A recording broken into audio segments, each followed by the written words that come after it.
Շատ կանայք երազում են ունենալ ուժեղ եւ պատասխանատու տղամարդ, սակայն հաճախ մոռանում են, որ այդ նույն ուժեղ տղամարդը տնից դուրս ամեն օր պայքարի մեջ է,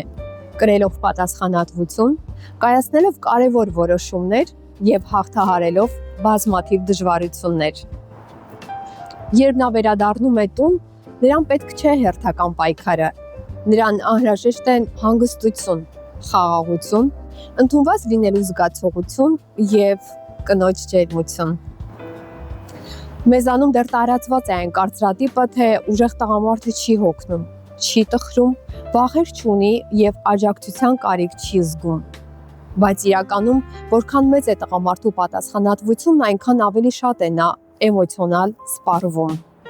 Ուժեղ տղամարդը նույնպես մարդ է, նա էլ ունի հոգնելու, կոտրվելու, հասկացված եւ սիրված լինելու կարիք։ Երբ կինը տղամարդուց միայն պահանջում է լինել ուժեղ, բայց փոխարենը չի տալիս ջերմություն, հոգատարություն եւ գնահատանք, տղամարդը սկսում է իրեն զգալ ոչ թե սիրելի ամուսին, այլ պարզապես պարտավորություններ կատարող մարդ կամ ռեսուրսների աղբյուր։